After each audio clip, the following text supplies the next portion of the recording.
Hi, I'm Dr. Patricia Grabarek. And I'm Dr. Katina Sawyer, and welcome to Thriving at Work, a Worker Being podcast. You can learn more about us on our website, workerbeing.com, on social media, or you can support our community at workerbeing.com/community. So today we're going to be talking about a little bit of a heavy topic, but I think it's an important one and maybe something that some of you out there have thought about before. It's about trauma in the workplace and experiences of trauma. So we've talked about stress and stressors before. This is a more extreme version of that.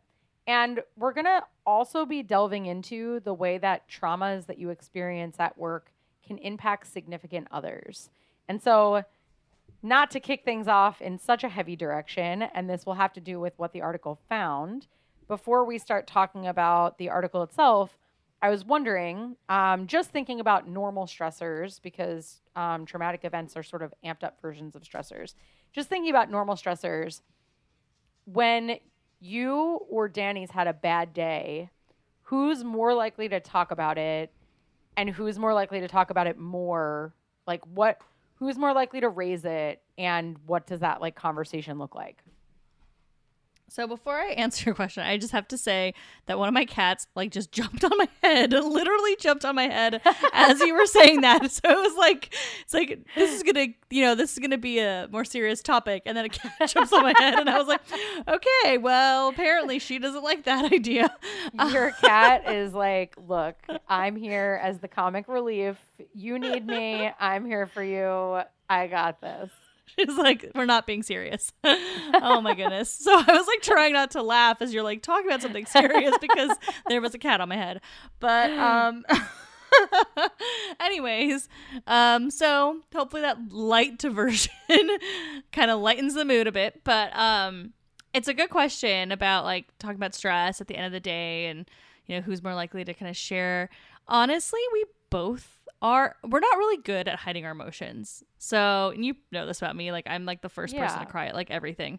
And he's not a good emotional control type of person either. Mm-hmm. So I feel like if we've had a bad day, it's just immediately obvious that we've had a bad day. So there's no avoiding talking about it from either of us. We're going to be snippy and we're, we sound terrible, but we're not, it's very clear. So we both will talk about it,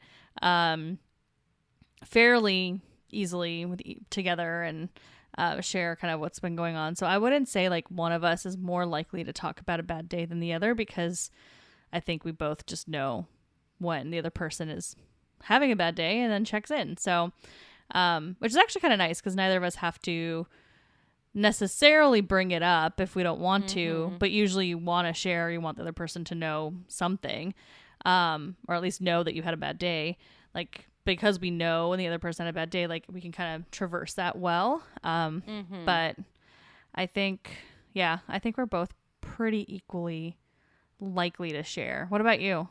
You're both sharers, which is good. There will be some cautions around that, but then also some positives around that. So just to give a little cliffhanger, I would say for me, I'm 100% more likely to talk about it. I think I generally tend to unpack every detail of my day to Brendan, always. I'm just this happened and this happened, and if it's good or bad or whatever, I'm definitely a sharer. Particularly around work stuff, he's much more okay, I worked, that's done, and now I want to kind of turn the page on that and not think about it or talk about it, because he's just that part of the day is finished. So I think if I ask questions, he always answers them. So it's not he's avoidant, but he will never bring it up. It's more he just wants it to be a closed book. So I would say I definitely share a lot with him, which I have some takeaways of pros and cons on that, and he's less of a sharer. There are also pros and cons around that. So I think we have more of if I ask, he'll say, but no one needs to ask me to tell them anything. I'll tell people whatever they want to know or whatever they don't want to know. Well, then you're more similar to Danny and I in that sense. But does he Does Brendan ever like like say that he's had a bad day? Is that like ever a thing? Like even when it's a really bad day, he's just like book closed, moving on. I can tell it because he works from home. I can tell when he's had like a really stressful day. So, but he won't be like, "Oh, I want to tell you about my day." Like I'll have to be like, "Wow, your day seemed really stressful." And then he'll be like, "Yeah, this happened or that happened or whatever," and he'll tell you. But like if I Mm. don't ask, I think he would just be more than happy to be like, "Well, that's done. Like put that behind me." Hmm. Bye. Like he doesn't really want to like recap it. Interesting. Yeah. Yeah. Well, I mean, we also both work from home, so it's kind of similar. Like that, I think that's part of why we know so clearly if someone else has had a bad day. Cause like if I had like a rough meeting or I'm like upset about something, I just like huff out of my office and like go get a drink, and he like sees me huff out of my office and he's like, huh, something's clearly wrong. Or for him, he's more of a, I curse loudly when I'm mad about something. Yeah. So, I'll just hear him like yell something from the other room and I'm just like, oh, something happened. Um, Yeah. so I think there's a lot of signals when you both work in the same house Yes. to know if the other person has had a bad day. Yeah, it's a lot easier to pick up on when you're in the same space for sure. But tell Um, me about this article. I'm very curious to see like, what are the good things about that, bad things about that? What can we yeah, do better? yeah. So I think the first big takeaway is that trauma and stress are different. So we were talking just now more about stressors. So I think it's good for us to make that distinction. So the first thing that I'm going to talk about is trauma and stress are different, but trauma does happen at work. And so I'll talk about sort of how and when that occurs. The second piece is that trauma impacts the person that you share a space with. And in this instance, they looked at significant others. I feel that this could easily also apply to roommates or family members that you're sharing space with, right? That you can actually spread your trauma to other people. And there's some pretty Oh no. shocking to me relationships between the employee's trauma and their partner's trauma. And then, or their experience of vicarious trauma. And then there are certain things that you can do as a couple, because this was about significant others, to make things better or worse. So I'm going to talk about what those better or worse things are so that if you are experiencing trauma and you want to try to not pass it along to another person, or if you're with someone who's experiencing trauma, that you might be able to recognize these patterns and try to make them healthier for everyone. So those are the three things we're going to break down today. Interesting. Yes, I definitely want to hear the difference between stress and trauma. I mean, like I, conceptually know there's obviously a big difference there. But, we've been talking about stress and I'm thinking even just like we know that emotions that you bring home from work can spread to your family too. So it makes sense to me that trauma would kind of fall along those same lines. And when I think about stress and like bad days that we were talking about a second ago, it's similar, right? If Danny's had a really rough day, like ultimately my day is not as good as it could have been because I'm, with him and feeling for him and all of those things. Yeah. So it does impact me in a way that, obviously isn't positive. So I'm not surprised to hear that trauma has this impact, but obviously Mm-hmm. trauma is much bigger. So it's like a little scary. Yeah. Yeah. So I'll start just by kind of defining what trauma and what stress is so you can get a sense of what I'm talking about when I'm saying you can vicariously experience trauma through another person. So a regular stressor is things like I have too much work to do.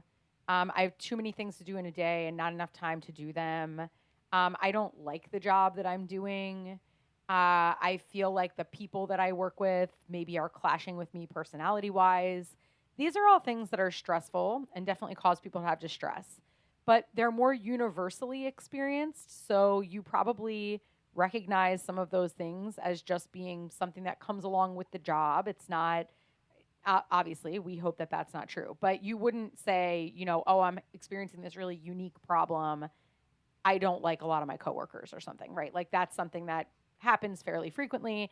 You probably have had conversations over the course of your life about how people deal with that. And you might expect to some extent that at some point you're going to feel like you have too many tasks to do, or at some point you're going to feel like there are going to be tasks that you need to do that you don't like to do, or that the task makes you feel anxious, right? So Right. regular stressors are things that are more frequently experienced on the job. They're more universally experienced. And that means you can sort of mentally prepare yourself that, okay, at some point this is probably going to occur. And you have built up sort of resources and normalized that to a place where it doesn't catch you off guard, which is part of what the problem with a traumatic experience is that it's more unpredictable. So hopefully that makes sense of what a regular stressor is before I turn into talking about traumatic stressor. Yeah, I think that makes sense for regular stressor. And I know we've talked about it before. We defined it on the blog before. So it's something that we talk when we talk about things not being good at work, we're generally talking about stressors. Like, I don't think we've really delved into the trauma area before much. So really, like, kind of everything that we typically discuss is around stress more than trauma. So that makes sense to me. Yeah. Yeah. So we haven't actually, when I went to look through whether or not we've discussed trauma before, because, we've been doing this for quite some time. And so I was like, have we talked about this? We haven't, but we've actually talked about a couple of things that classify as traumatic events.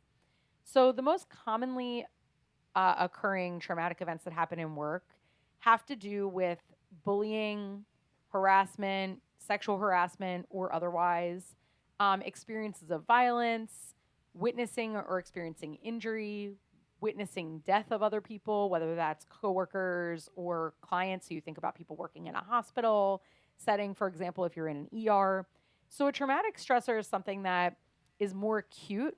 So it happens in a shorter span of time. It's not like permeating or ongoing. It's high in intensity. It's unpredictable, more likely to be unpredictable when it happens. It happens less frequently. It's less universally experienced, so you feel more overwhelmed. You've had less time to really like anticipate that this might happen, and you generally tend to feel less prepared for it. So a traumatic stressor feels very threatening and overwhelming, and disturbing to people. So if you're experiencing something traumatic, you might feel fear or helplessness or confusion.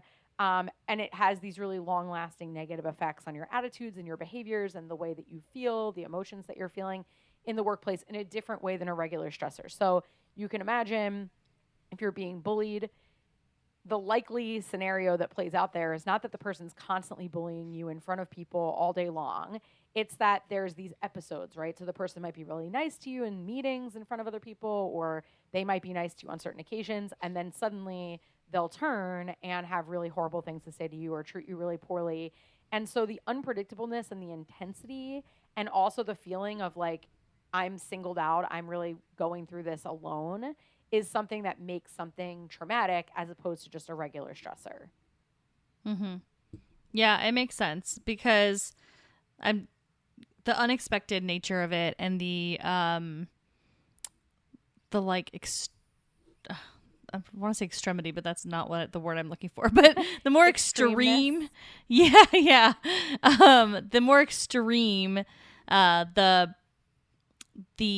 like situation that you're in obviously is going to have a very different impact than like you were saying earlier, the things you anticipate. Like, there's going to be days where you might have too much work to do.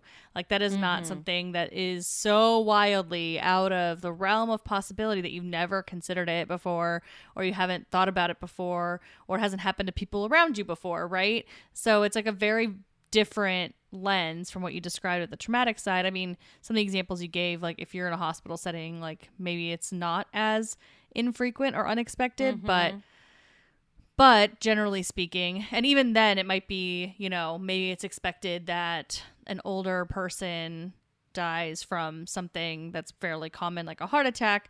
But then if you see like a younger person from something more extreme, like that's probably more in the realm of trauma for individuals that are in a hospital setting, right?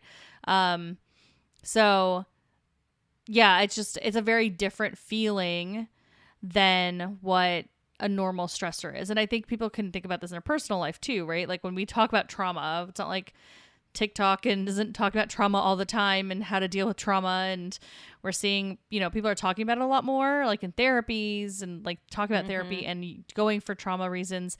When people are talking about trauma, they're not talking about the fact that like they've had too much to do in their household or, some kind of minor day-to-day stressor that happens over and over again. It's usually something big. So I think when you think about your personal life, that distinction's clear too for most people. So I think that makes sense here in the business setting as well. Yeah. Yeah. So if you think about, and I think you're exactly right, there can be different benchmarks for what's stressful that vary. But when you think about the examples that we've been using where, your boss is sexually harassing you, which is something we have actually talked about on the podcast before. And we've talked about bullying before as well, that generally those types of acts are not things that like are happening out in the open all the time. It's things that maybe behind closed doors, somebody is saying something or doing something to you that you feel really fearful about or stressed about. And so when you're experiencing that, it feels overwhelming. You're not sure who to tell. You don't know who you can trust. All of those things are super important. So for predicting whether or not something is just a regular stressor or whether it truly enters into the territory of being traumatic. So hopefully, given these examples, you can think about how trauma could happen in any kind of workplace setting where a bully could be or someone who would harass someone could be. And then it might be more frequently occurring around injury or illness or death in certain settings like hospital settings or settings where there's lots of machinery that could be really dangerous. And then with regard to violence, of witnessing violence, that's much more likely in instances like a military context, but could also happen if you think about, sadly, people who go through experiencing and witnessing workplace violence where people come into their workplace and commit acts of violence at work, how long it takes for people to be able to heal from that experience. It's not a normal work stressor. It's something that's sort of more acute and out of the ordinary. Yeah, I think that definition is super clear. So now that we know the difference, what else can you tell us from these takeaways? Yeah, so basically, this was a meta-analysis that I looked at, which we've talked about many times before. Meta-analyses are big studies that push together all the findings from a bunch of smaller studies to say, okay, across all of these studies, what is it that we can sort of conclude?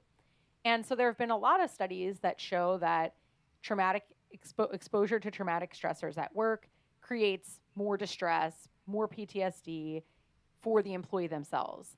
What this meta-analysis showed, and it was really interesting, is that that's also true for people's significant others. So your traumatic stress exposure predicts your feelings of distress and potential development of post-traumatic stress symptoms where people are very jumpy, they're more reactive to loud sounds, they have intrusive thoughts, flashbacks, unwanted memories that pop into their minds at inconvenient times.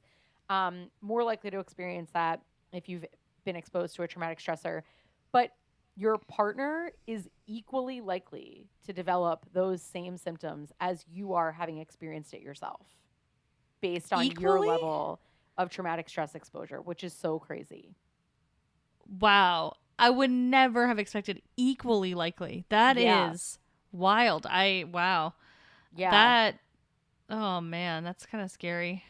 Yeah, I thought that was crazy. So it truly is, if you're going through something, your partner's also going through it. I think for me, a big takeaway from that is that I think oftentimes, and I'm going to get to the pros and cons of sharing in the third takeaway, but I think oftentimes, when you're the person that's gone through something, you're venting to your significant other about it, talking it through, whatever, you're really thinking in your mind that you're doing that to help yourself to think it through and to probably get advice or guidance from them or just to get like support, right?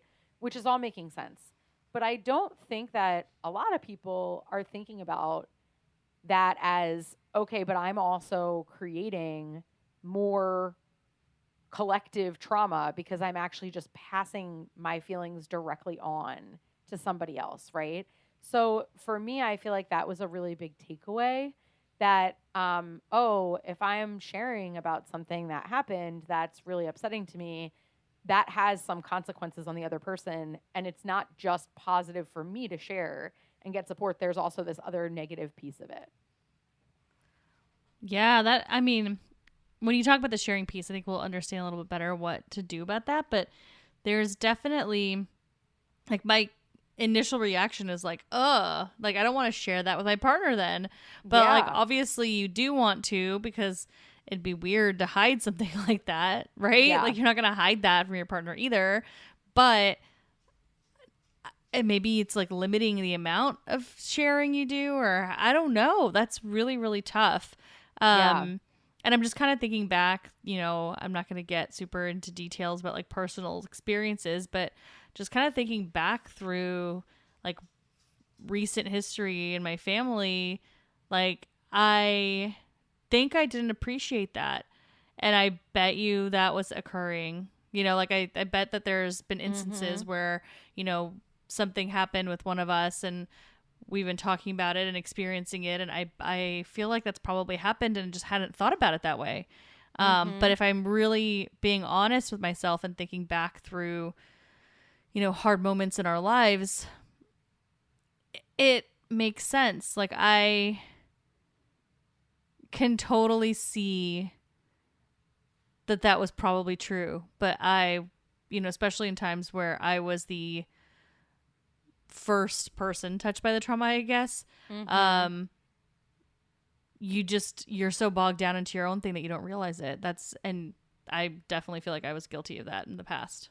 Yeah, I think we all do that. And that was part of what I was thinking about too, is that, there's this real, I think, inclination to feel like the venting is on the whole just helpful because the person who's experiencing the traumatic event is the one who's experienced it.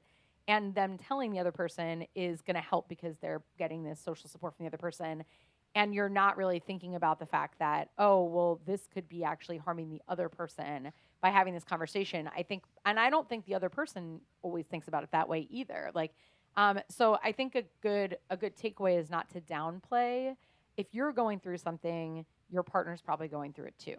And so not downplaying that, I think, is really important because they might also have some feelings and emotions and want to work through some things as you're sharing with them that they might need some support around that might not be, people might think like, well, I'm the one going through it. Like, why are they in a bad mood or why are they acting like they're the one that needs help now? That actually is something that is possible. So, Yeah. yeah, I think that it's just important to understand that.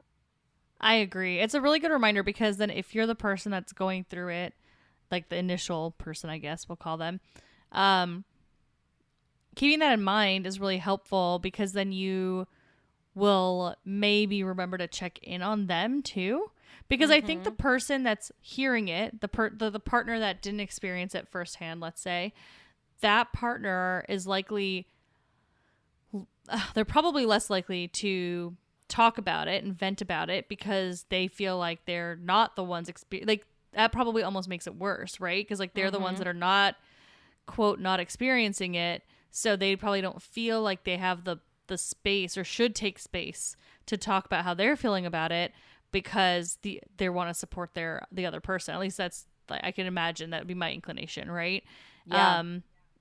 But not sharing it and not also acknowledging that it's trauma for you, I'm sure doesn't help. So I think, obviously for both parties, but especially the person that's the initial trauma person, that one, being able to kind of check in on the partner, I think is important to keep in mind. Yeah. Yeah. I think so too. So knowing that and knowing that we need to keep that in mind, now the question is, okay, well, how do we do that? Because as you mentioned before, the right answer is not going to be, well, just don't ever talk about anything that's traumatic that's happening to you with people who are important to you, because that would not be a good solution. So what they did was they looked at, and again, because this is based around a lot of different studies that all examine these relationships, they looked at a couple of different things that people do when one person's experienced trauma and they're interacting with each other around it. And there's really only one pathway that's helpful. So I'll tell you a bunch of things that are not good. One is that when people experience a traumatic stressor at work and share with their partner, the partner is more likely to report that their relationship quality has gone down. So instead of thinking that you are strengthening the relationship by sharing it, they actually feel like maybe overwhelmed themselves and like it's potentially causing some issues because that person's just not happy. And so these things are things like how much disagreement or tension or anxiety do we experience, or the sorts of things that they ask about in relationship quality. So it creates this feeling that maybe there's some tension between the people, even if it's not to do with the people because they're talking about tense topics. And that tends to make the partner's distress worse. So I'm going to put a pin in that. So your relationship quality can decrease. Perceptions of relationship quality can go down as a result. Another thing that can happen in light of employees going through traumatic stressors is that their partner can perceive that they have a burden on them of social support, that they feel like they have to be there for that person and that it could be draining for them. So they start to view that person more as a burden and their support more as like something that's exhausting than they might under normal circumstances. And that can also lead to more distress for the partner. So your relationship quality can go down and you might start to feel like the person's burdening you with having to provide support. And then the next one is that, and then I'll switch to what does work. The other thing that seems to happen is that when people experience these traumatic events, they're more likely to view their relationship as being marked by more conflict with each other or more negative interaction styles. So perhaps if someone's going through this traumatic stuff, they're just interacting in a way that's more negative. They have more negative moods. They might be more likely to pick fights. And so their partner is reporting like, yeah, we're fighting more frequently. Things are not as happy as they used to be. And that also causes greater tension for the partner. So those three things, I feel like our relationship might be more strained. I feel like I'm being burdened with providing support.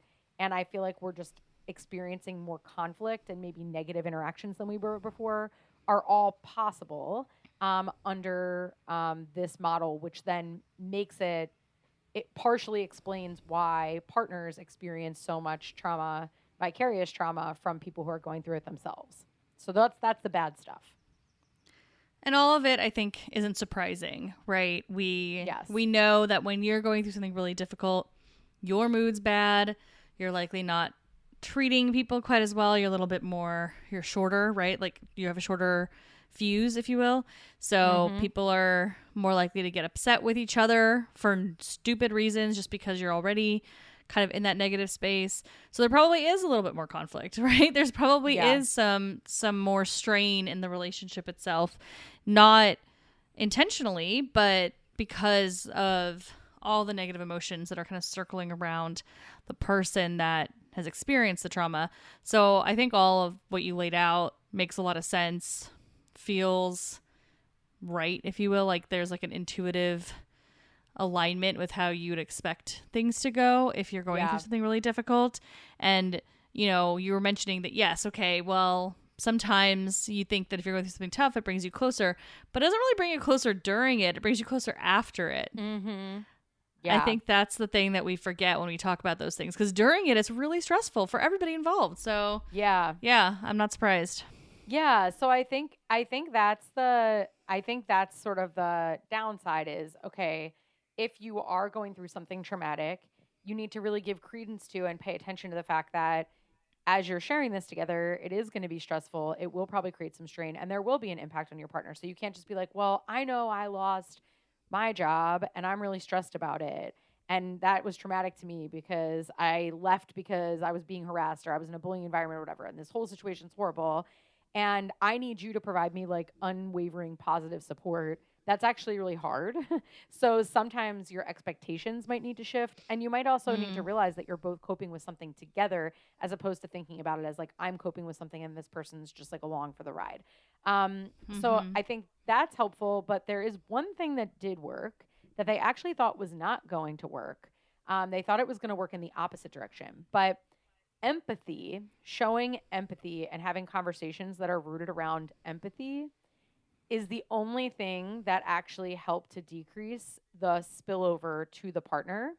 They thought that this was going to be the opposite because empathy is the partner's ability to show compassion and really put themselves in the shoes of their of the person going through the trauma, really like working through and feeling their feelings and emotions.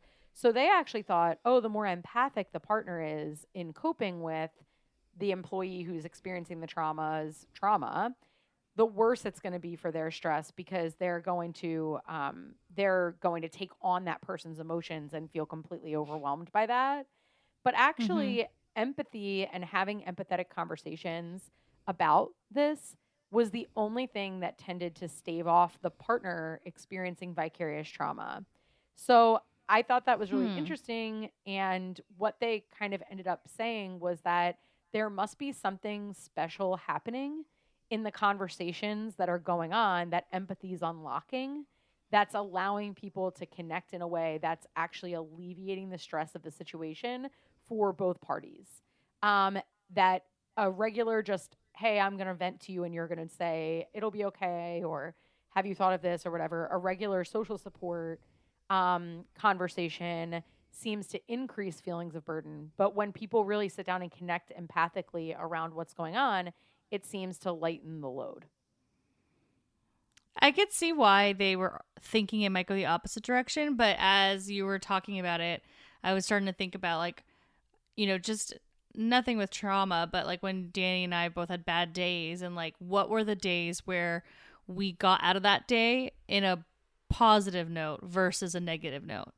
And it always did have to do with like things like empathy, Mhm. where because I think what happens is the person that is on the receiving end, the empathic partner, they're figuring out what the person needs more.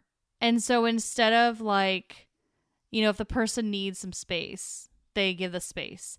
If they can understand like what that person needs, and I think that they are actually addressing the need more versus also getting stressed out and worked up by it, or and then them being in a bad mood and kind of also snapping at each other. You know what I mean? Like I think that Mhm. if you are able to like really truly deeply understand what that person needs in the moment and how to best act around them and understand how they're feeling, and like if I was feeling that way, I wouldn't want someone to say X. I would want some, you know what I mean? Like I think that Right. those things actually do make a big difference because now the person's being treated in a way that is helpful for them versus in a way that's maybe, we talked about earlier, like the whole, well, now it's about you. Like, why are Yeah, you getting right. upset about this? Right. Because you're putting yourself in their shoes and like treating them the way you'd want to be treated, I think. Yeah.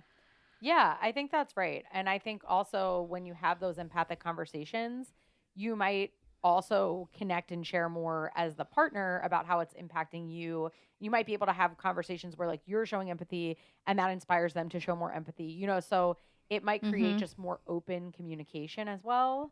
Mm hmm. That I think could be useful here and that it seems like it is useful here. So basically the takeaway is that,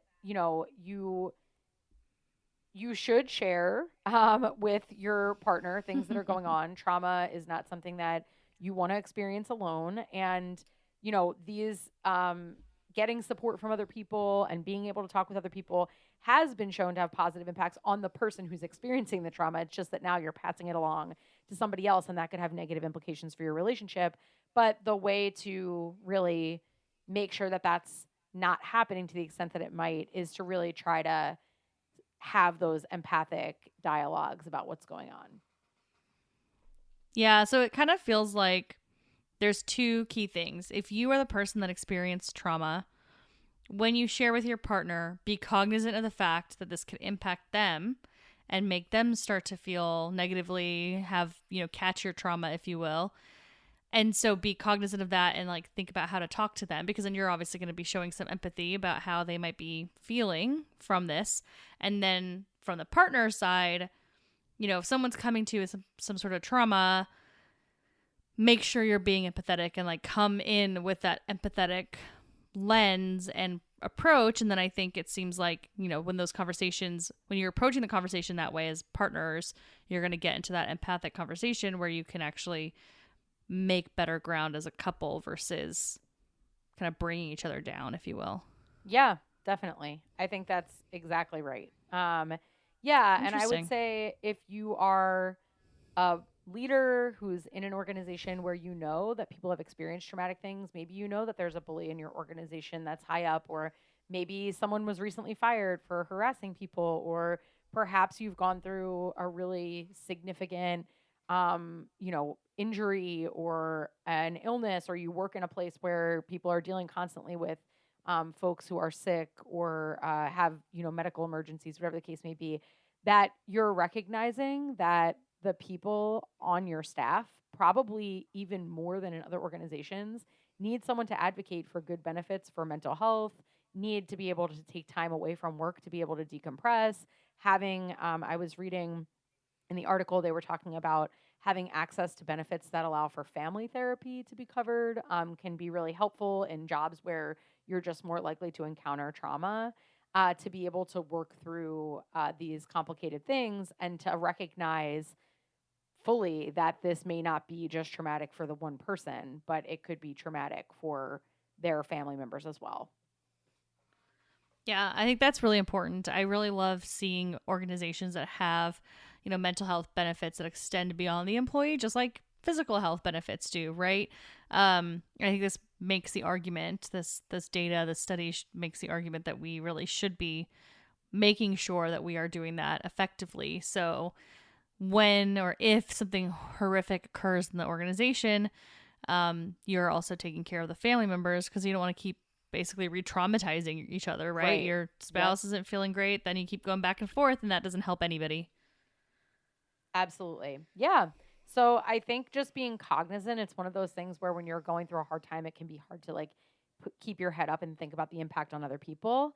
But definitely in this instance, there could be an impact on other people. And hopefully this helps you to keep track of that, but then also to know what you might do to alleviate that and to be more thoughtful about that for your employees too.